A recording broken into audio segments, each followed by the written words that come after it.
ओम ज्ञानतिमिरान्धस्य ज्ञानञ्जनशलाकया चक्षुरुन्मीलितं तस्मै श्रीगुरुवे नमः। श्रीचैतन्यमनोभीष्टं स्थापितं येन भूतले स्वयं रूपकदा मह्यं ददाति स्वपदान्तिकं। वन्देऽहं श्रीगुरुं श्रीयुतपदकमलं श्रीगुरून् वैष्णवाचं श्रीरूपं साग्रजातं सगण रघुनाथान्वितं तं सजीवं साद्वैतं सावधूतं परिजनसहितं कृष्णचैतन्यदेवं श्रीराधा कृष्णपादान् सगण ललिता श्रीविशाखान्विताश्च नित्यानंदम नमस्तुभ्यं प्रेमानंद प्रदायते कलरूपमस्य नाशाय जानवीपतये नमः।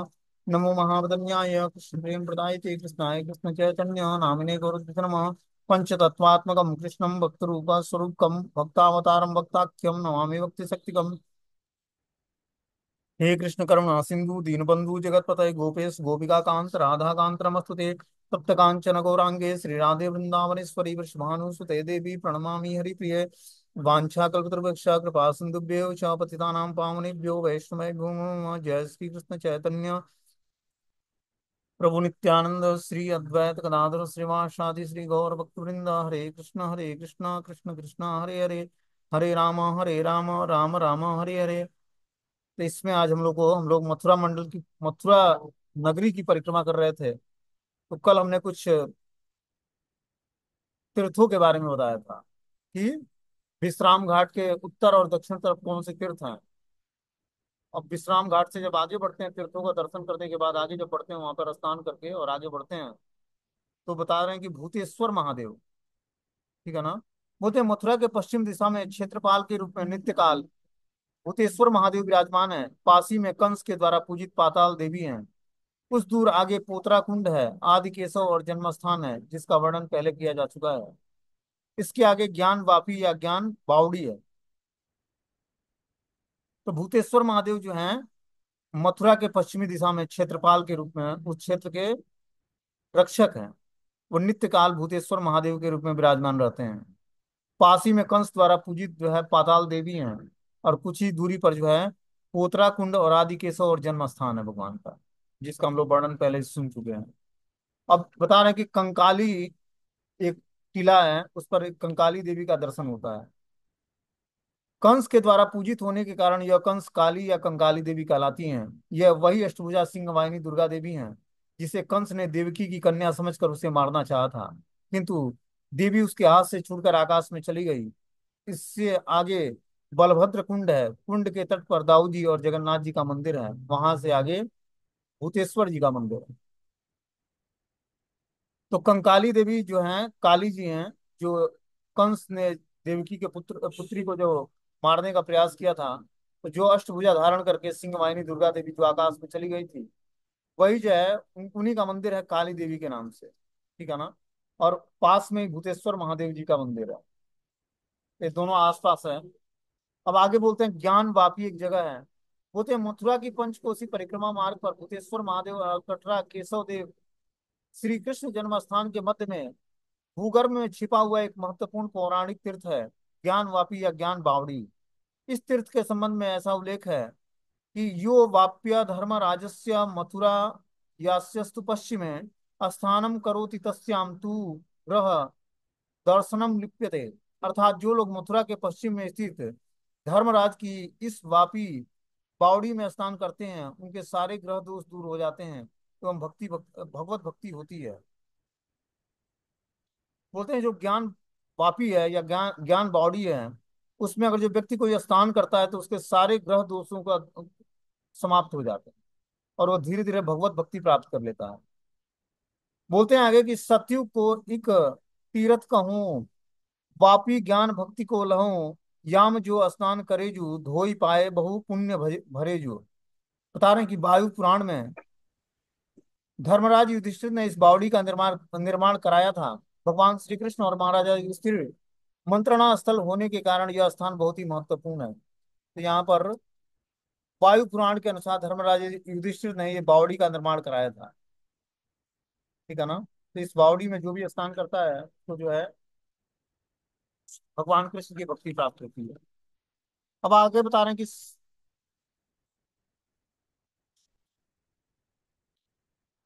सारे विश्व में शुद्ध भक्ति और कृष्ण नाम संकीर्तन का प्रचार करने वाले श्री कृष्ण से अभिन्न श्री सच्चिदानंद गौर हरि ने श्री धाम मथुरा ब्रज में पधारने का भी वर्णन श्री चैतन्य चरितामृत में विशेष रूप से किया गया है। वे मथुरा के विश्राम घाट पर यमुना में स्नान करके श्री केशव देव के मंदिर में पधारे थे। उस समय भावावेश में उन्हें उन्होंने नृत्य और कीर्तन करते हुए देखकर उनके दर्शनों के लिए हजारों लोग भीड़ उपस्थित हो गई थी। उन्होंने ज्ञान बावड़ी में स्नान करके आचमन किया था। तत्पश्चात बावड़ी के निकटस्थ एक सोनौरिया ब्राह्मण वैष्णव के घर में ठहरे और वहीं प्रसाद पाने के उल्लेख का भी उल्लेख चैतन्य चरितामृत में आता है। प्रण पौराणिक पुस्तकों में इस स्थान में राजा भर्तृहरि का संबंध होना भी पाया जाता है। यही राजा भर्तृहरि की समाधि भी स्थित है, जो कुटिल काल की गति से कुछ परिवर्तन रूप में विद्यमान है। अब आगे जब पढ़ते हैं तो महाविद्या देवी का मंदिर आता है। बोलते हैं महादेवी, महाविद्या देवी को अंबिका देवी भी कहा जाता है। एक समय महाराजा नंद कृष्ण बलदेव यशोदा देवी और अन्य अन्य गोपों के साथ देव यात्रा के उपलक्ष्य में यही अंबिका वन में उपस्थित हुए। वहां सबके साथ पवित्र सरस्वती के जल में स्नान कर पशुपति गौकर्ण महादेव की पूजा अर्चना की। रात्रि में सबने साथ वहीं निवास किया। उसी रात को एक विशाल अजगर ने नंद बाबा को पकड़ लिया और क्रमशः उनको निगलने लगा। तो सभी ने उन्हें बचाने की चेष्टा की, किंतु सभी असफल हो गए। उस समय नंद बाबा ने बड़े आर्त होकर कृष्ण को पुकारा। बड़े आश्चर्य की बात है, ज्यों ही कृष्ण ने अपने पैरों से उसे स्पर्श किया, अजगर ने अपना विशाल सर्प शरीर त्याग कर सुंदर विद्याधर के रूप में खड़े होकर श्री कृष्ण को प्रणाम करने लगा। श्री कृष्ण के द्वारा पूछे जाने पर उसने अपना परिचय बताया कि पहले मैं सुदर्शन नामक विद्याधर था। मैंने कभी विमान में विचरण करते समय अंगिरस नामक कुरूप ऋषियों को देखकर उनका उपहास किया था। उससे उन्होंने मुझे सर्प योनि ग्रहण करने का अभिशाप दिया था। आज वही अभिशाप मेरे लिए वरदान सिद्ध हुआ है। मैं आपके चरण कमलों के स्पर्श से साप मुक्त हो गया हूँ ही नहीं, वरना परम कृतार्थ हो गया हूँ। वही स्थान महाविद्या देवी के रूप में प्रसिद्ध है। तदंतर सरस्वती कुंड, चामुंडा देवी और रजक बंधन टीला भी है। बता रहे हैं कि रजक बंधन क्या है, इसके बारे में हम लोग सुनेंगे। बोलते हैं मथुरापुरी भ्रमण करते समय यहीं पर श्री कृष्ण और बलदेव जी एक धोबी को देखा। यह कंस के वस्त्रों को धोकर रंगने का भी काम करता था। श्री कृष्ण और बलदेव ने उसके पास सुंदर सुंदर वस्त्रों को देकर उनसे अपने लिए उपयुक्त वस्त्रों को मांगा, किंतु रजक ने श्री कृष्ण बलराम का उपहास करते हुए वस्त्रों को देने से मना किया। उसके व्यंग भरे उपहास को सुनकर श्री कृष्ण सबके देखते ही देखते पलक झपकते ही अपने हाथों से उसके सुर को काट दिया और उसे सुंदर गति प्रदान की। कुछ और आगे बढ़ते हैं तो गोकर्ण महादेव का दर्शन होता है। अब जब रजक पद से आगे बढ़ते हैं तो गोकर्ण महादेव का स्थान है। बोलते हैं कि मथुरा के उत्तर दिशा में ये धाम क्षेत्रपाल है। ये प्रसिद्ध श्रीमद् भागवत वक्ता गोकर्ण के द्वारा पूजित होने के कारण गोकर्ण महादेव कहलाते हैं।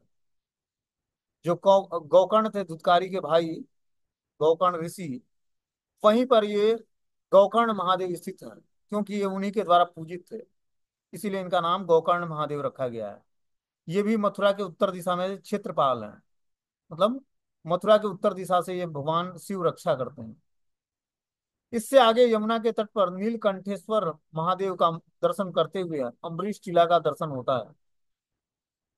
तो इससे आगे जब बढ़ते हैं गोकर्ण महादेव से आगे तो नीलकंठेश्वर महादेव का मंदिर है।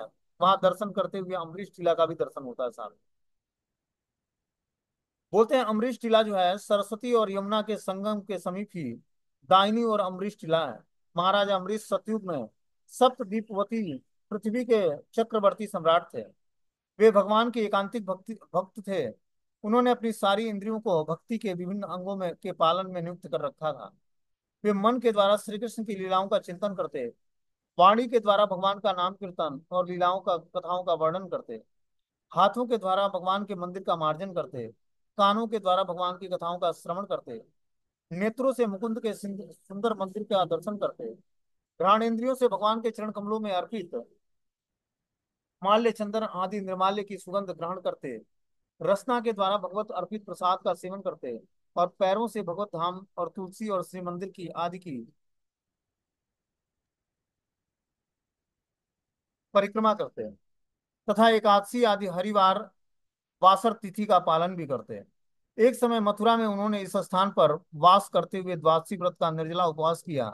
एवं दूसरे दिन सूर्योदय के बाद व्रत प्राण के लिए थोड़ा सा समय बचा हुआ था।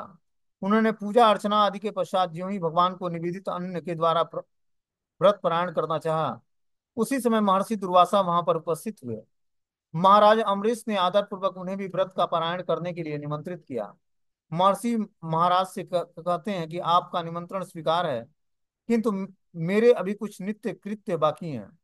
यमुना तट पर स्नान कर अपने कृत्य समाप्त कर कर मैं अभी आ रहा हूँ, आप प्रतीक्षा करें।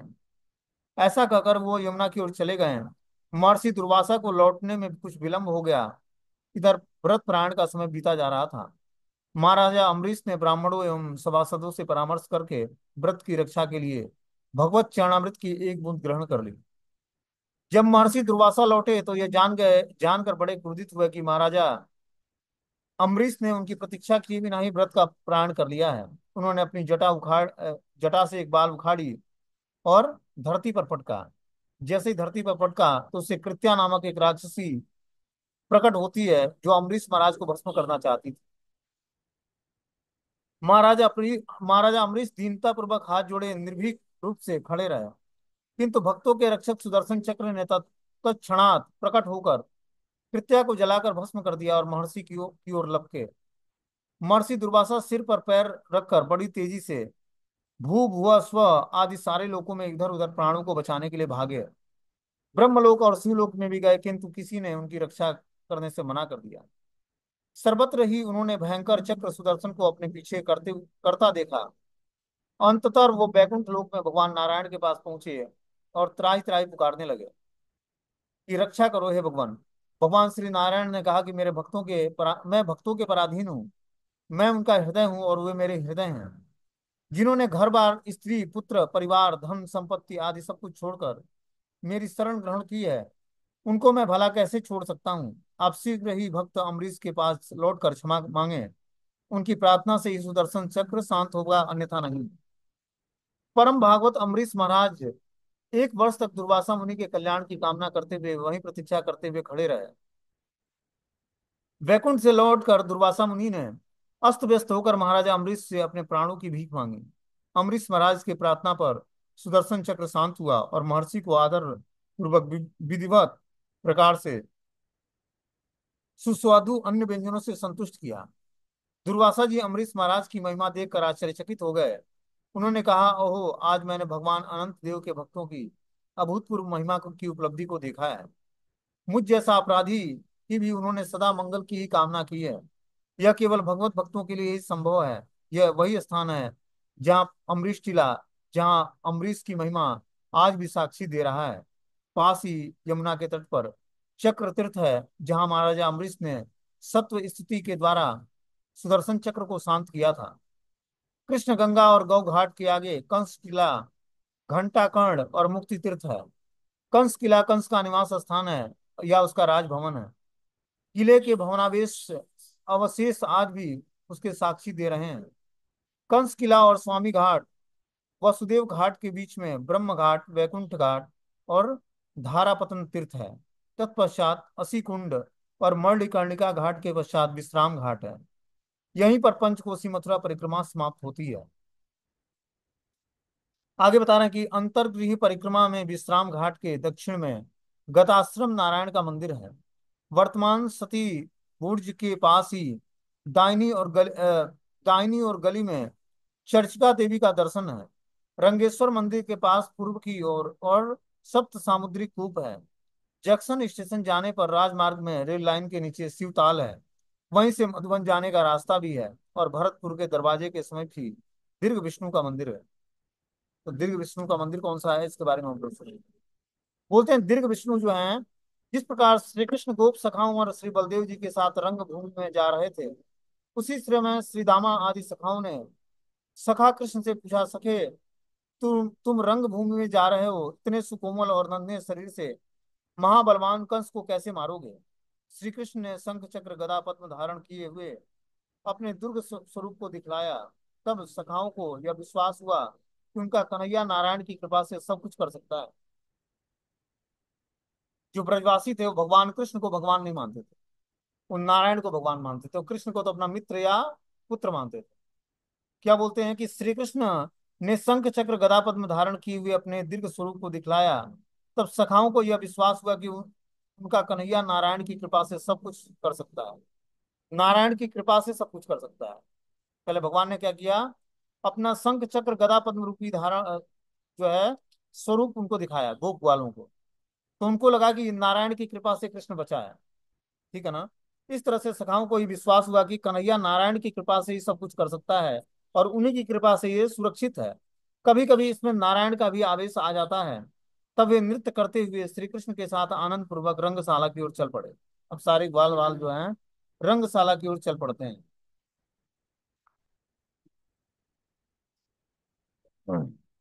आगे बोलते हैं मथुरा देवी का एक मंदिर है।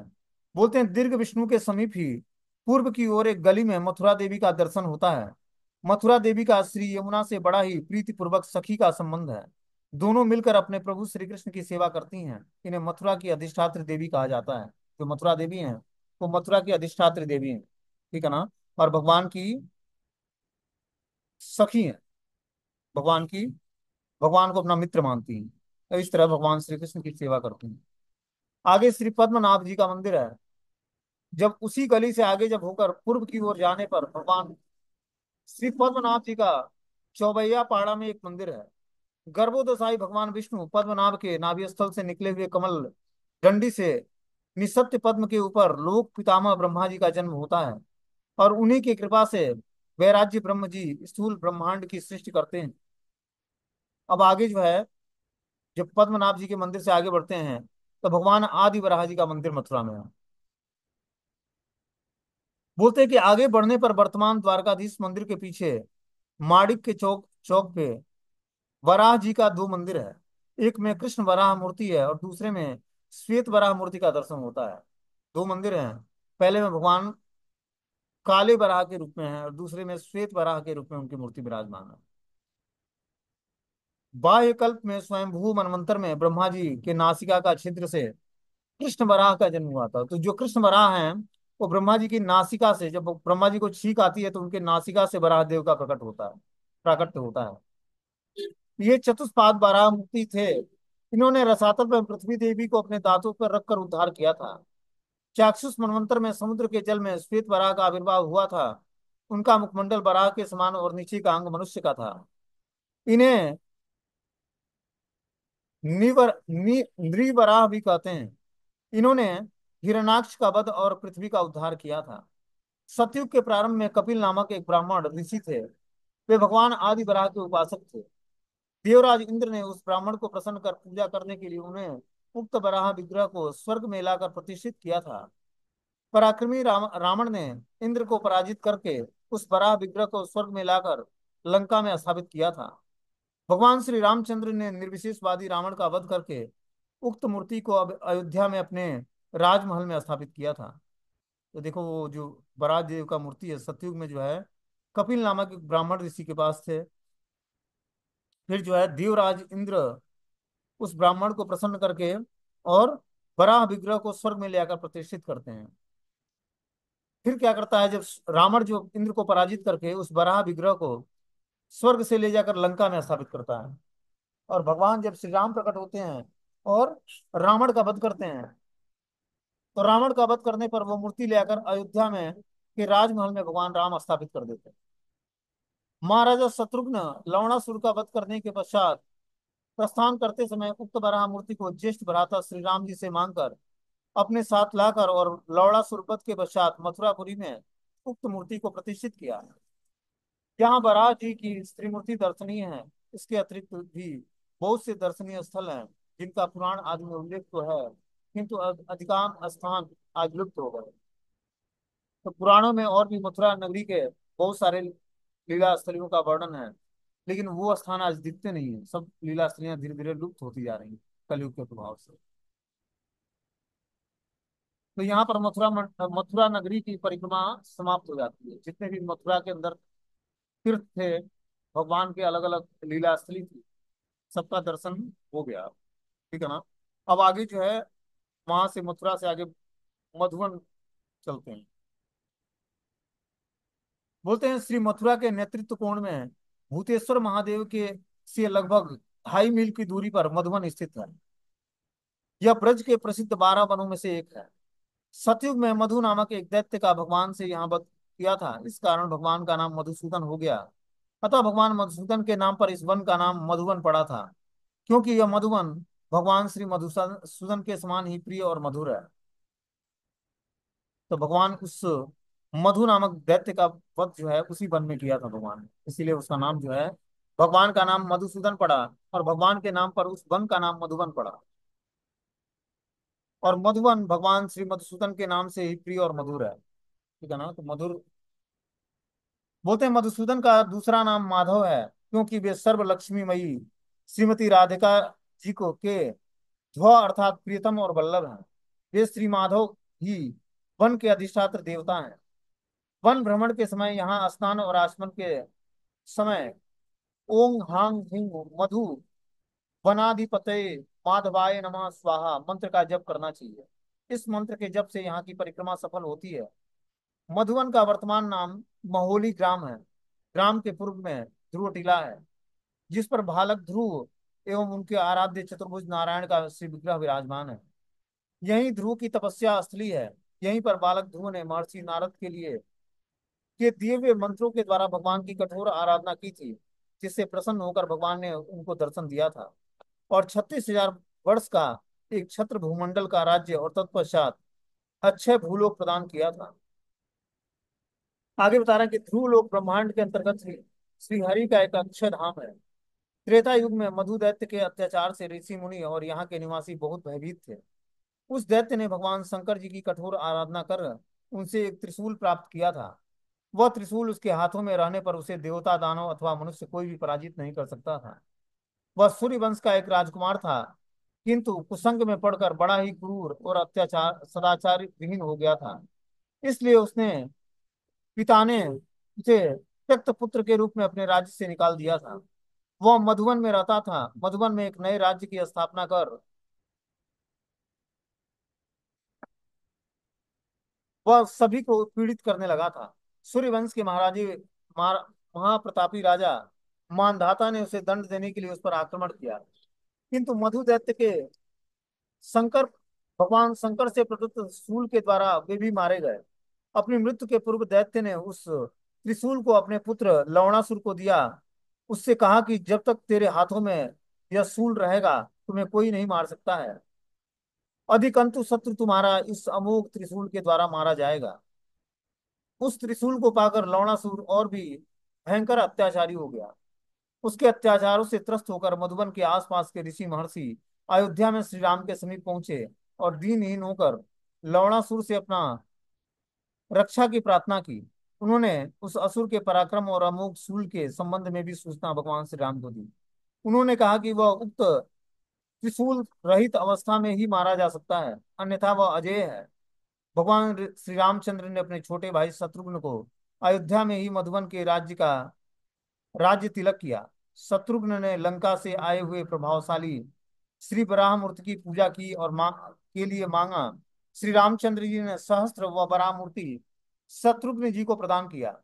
शत्रुघ्न जी ऋषि महर्षियों के साथ वाल्मीकि ऋषि के आश्रम में होते हुए उनका आशीर्वाद लेकर मधुबन पहुंचे, और धनुष बाण साथ लेकर लवणासुर की गुफा के द्वार पर उस समय पहुंचे जिस समय वह अपने त्रिशूल को गुफा में रखकर शिकार के लिए जंगल में गया हुआ था। जब वो हाथी और बहुत से मृग आदि जानवरों का वध उन्हें लेकर अपने वास स्थान में लौट रहा था, उसी समय शत्रुघ्न जी ने उसे युद्ध के लिए ललकारा। दोनों में घमासान युद्ध छिड़ गया। वह किसी प्रकार से अपना सूल लाने की चेष्टा कर रहा था, किंतु महापराक्रमी शत्रुघ्न जी ने उसे सूल ग्रहण करने का समय नहीं दिया और अपने पैने बाणों से उसका सिर काट दिया। फिर उन्होंने उजली हुई मधुपुरी को पुनः बसाया और वहां भगवान बराह देव की स्थापना की। ये आदि बराहदेव मथुरा के उसी स्थान पर विराजमान है।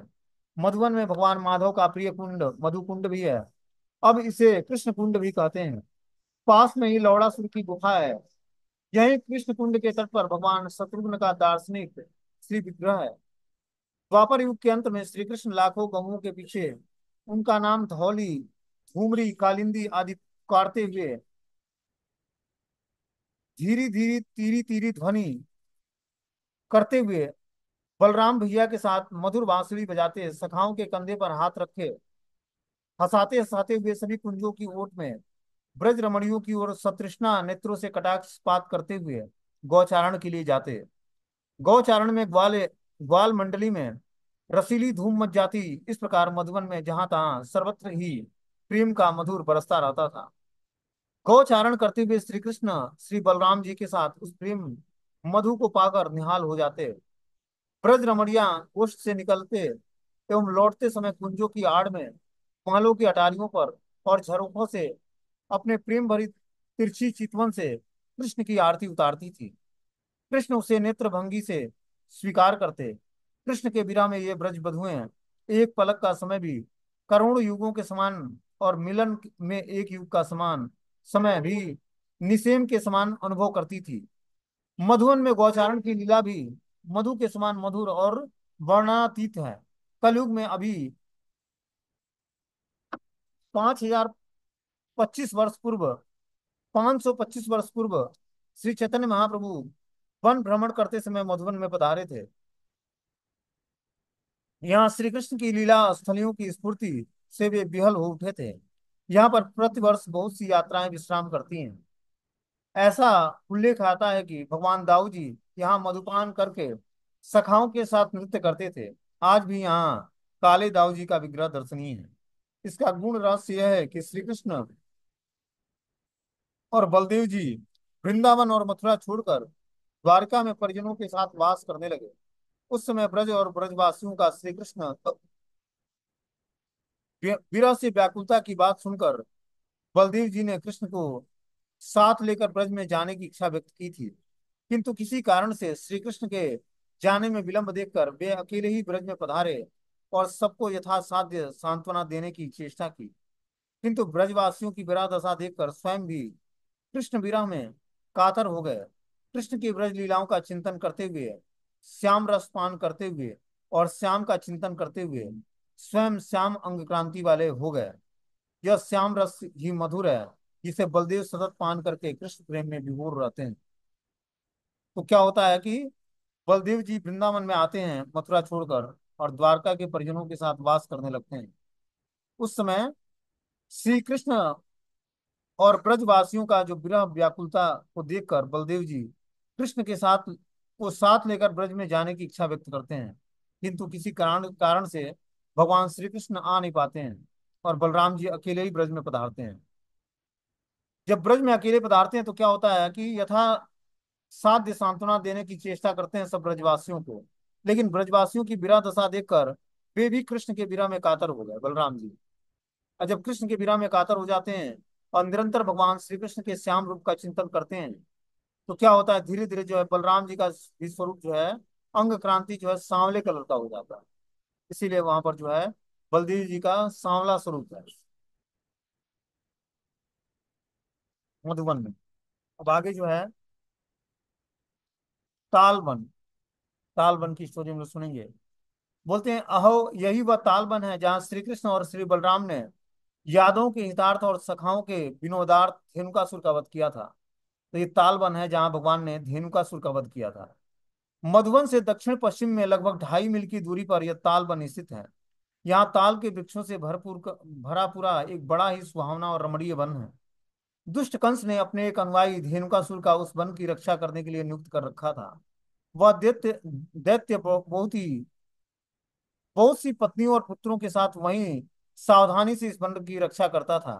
अतः साधारण लोगों के लिए यह वन अगम्य था। केवल महाराजा कंस और उसके अनुयायी ही मधुर ताल फलों का रसास्वादन करते थे। तो ये ताल वन में कंस के द्वारा धेनुकासुर प्रतिष्ठित किया गया था कि ताल वन की रक्षा करने के लिए। और ताल वन के बस फलों का आस्वादन महाराजा कंस और उसके अनुयायी करेंगे, इसीलिए धेनुकासुर को हायर किया गया था वहां पर। एक दिन की बात है कि सखाओं के साथ कृष्ण और बलदेव गौचारण करते हुए उधर से चले जा रहे थे। सखाओं को बड़ी भूख लगी। उन्होंने कृष्ण और बलदेव को क्षुधा रूपी असुर से अपनी रक्षा करने के लिए निवेदन किया। उन्होंने यह भी बताया कि कहाँ पास में ही पके हुए मधुर ताल फलों की सुगंध आ रही है। यह सुनकर कृष्ण और बलदेव सखाओं को साथ लेकर तालवन पहुंचते हैं। बलदेव ने पके हुए फलों से लदे एक एक पेड़ को नीचे से हिला दिया जिससे पके हुए फल पृथ्वी पर आ गिरे। ग्वाल बाल आनंद से उछलने लगे। इतने में ही फलों के गिरने का शब्द सुनकर धेनुकासुर ने अपने अनुचरों के साथ कृष्ण और बलदेव पर अपने पीछे पैरों से जोर जोर से आक्रमण किया। बलदेव प्रभु ने अब अवलीला पूर्वक महापराक्रमी धेनुकासुर के पिछले पैरों को पकड़कर उसे आकाश में घुमाया और बृहत ताल वृक्ष के ऊपर पटक दिया। साथ ही साथ वह असुर मलमूत्र त्याग करता हुआ मारा गया। इधर कृष्ण ने भी कंस धेनुकासुर के अनुचरों का वध करना आरंभ कर दिया। इस प्रकार सारा तालवन गधों के मलमूत्र और रक्त से दूषित हो गया।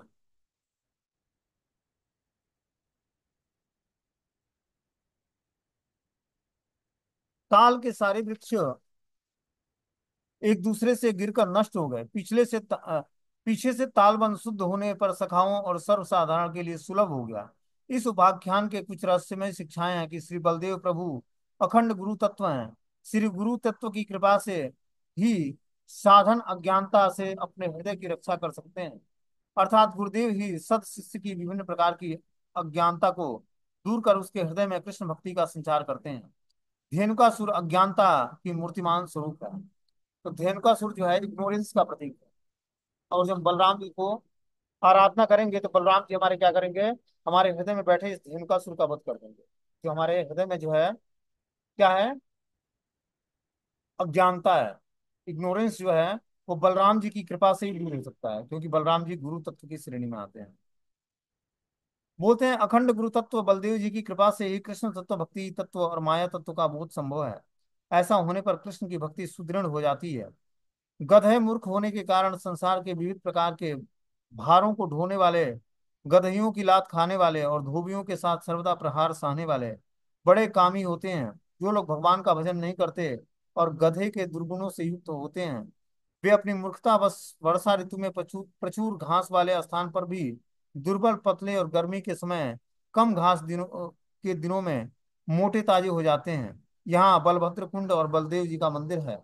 मथुरा के 6 मील दक्षिण और मधुबन के 2 मील दूरी पर एक महत्वपूर्ण पूर्ण में यह ताल स्थित है।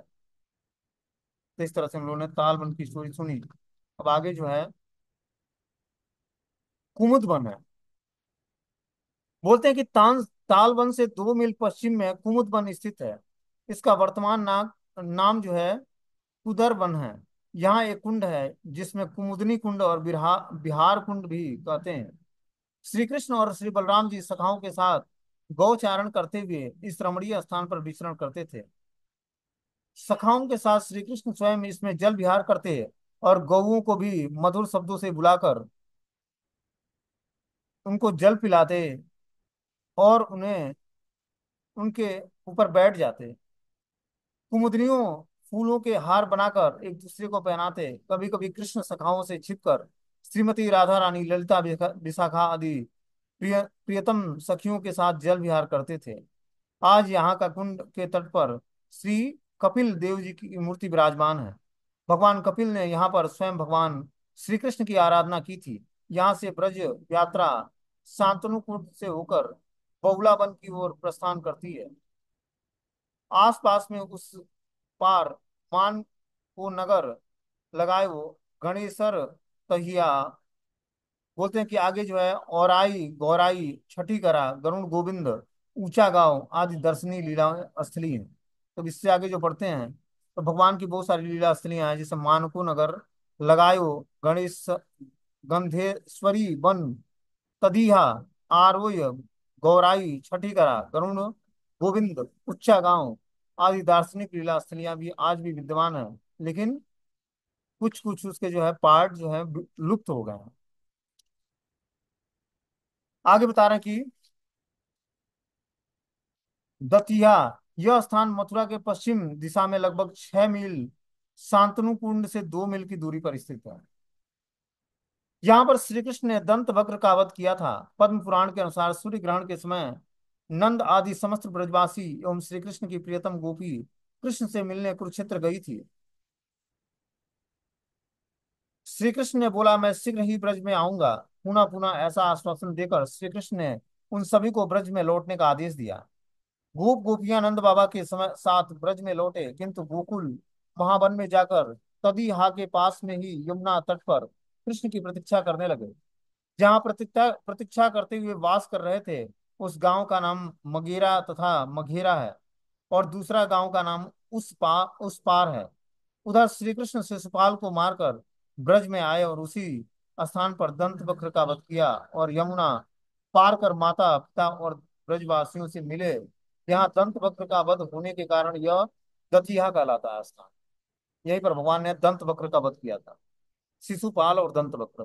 तो शिशुपाल का वध कहीं और किया था, लेकिन दंत वक्र को यहाँ पर मारा था, इसलिए इस स्थान को दतिया बोलते हैं। अब आगे जो है आयूर आता है। आयूर एक जगह है जहाँ भगवान की लीला स्थली है। बोलते हैं श्री कृष्ण को देखते ही ब्रजवासियों ने प्रसन्न होकर आयूर आयूर कहने लगे। इस प्रकार कहा था कि नंद महाराज अपनी यशोदा बड़े यशोदा के यशोदा बड़े लाल प्यार से कृष्ण से मिली, और योनों ने अपने राज्य तत्व काल में इसका नाम आलीपुर रख दिया, और जो आज भी प्रसिद्ध है।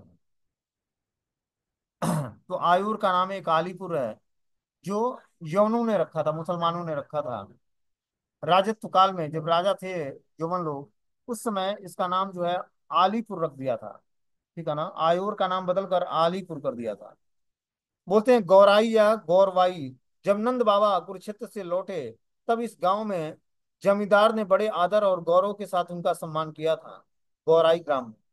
इसलिए इस स्थान को का नाम गौरव या गौरवाई हो गया। यह स्थान गोकुल से ईशान कोण पर 3 मील दूरी पर स्थित है। इसका वर्तमान नाम गुरु है ना। आगे बता रहे हैं कि जो है छठी करा। इस स्थान का वर्तमान नाम छठी करा है, पहले इसका नाम सकटी करा हुआ करता था। यह दिल्ली मथुरा राजमार्ग पर मथुरा से 4 मील और वृंदावन से लगभग 2 मील दूरी पर स्थित है। गोकुल महावन में असुरों का उत्पात देखकर नंद बाबा सारे ब्रजवासियों के साथ यहाँ उपस्थित हुए। ब्रजवासियों ने अपने लाखों लाखों सकटों से अर्धचंद्राकार रूप में अपना निवास स्थान प्रस्तुत किया। सकटों से वास स्थान निर्मित होकर होने के कारण यह स्थान छठी करा के नाम से प्रसिद्ध है। श्री कृष्ण बलराम यहीं से मधुर वृंदावन और आसपास के क्षेत्रों में गौवत्स और गौचारण के लिए जाया करते थे। यहीं से उन्होंने ब्रज की रास आदि लीलाओं का संपादन किया था। उस स्थान वृंदावन समृद्ध नगरी नहीं, बल्कि नाना प्रकार के कुंज लता और रमणीय वनों से सज्जित कृष्ण की लीलाओं का भी विलास विलास का स्थान था, है ना। तो बोलते हैं कि जो आज मथुरा नगरी है या वृंदावन जो है, जो स्थली है, ये बहुत ही पहले रमणीय हुआ करता था। और छठी कला में भगवान की अलग अलग लीलाएं हुई हैं। बोलते हैं श्री कृष्ण और बलराम यहीं पर मधुर वृंदावन में के आसपास के क्षेत्रों में गौ वत्स और गौचारण की लीला संपन्न की थी। यहीं से उन्होंने ब्रज की रास आदि लीलाओं का संपादन किया था। उस समय वृंदावन समृद्ध नगर नहीं, अपितु नाना प्रकार के कुंज लता और रमणीय वनों से सुसज्जित श्री कृष्ण लीला के का विलास स्थल था। तो छठी करा भी जो हम लोग देखते हैं कि जो दिल्ली और मथुरा हाईवे पे है छठी करा, वो भी पहले भगवान कृष्ण और बलराम वहां भी जो है कुंजों में लताओं में और रमणीय वनों में विहार किया करते थे। उस जगह पर छठी करा जो स्थान पड़ता है, हम लोग जब वृंदावन के लिए एंट्री करते हैं तो पहले छठी करा पड़ता है। तो वो स्थान पर भी भगवान की अलग अलग लीलाएं हुई हैं, राधा कृष्ण की। ठीक है ना। अब आगे जो है अगली लीला स्थली भगवान की गरुण गोविंद पड़ता है। इसकी लीला हम लोग कल पढ़ेंगे क्योंकि टाइम नहीं। छठी करा से जब आगे बढ़ते हैं तो गरुण गोविंद जी का मंदिर पड़ता है, उसकी महिमा हम लोग कल सुनेंगे। ठीक है, हरे कृष्णा।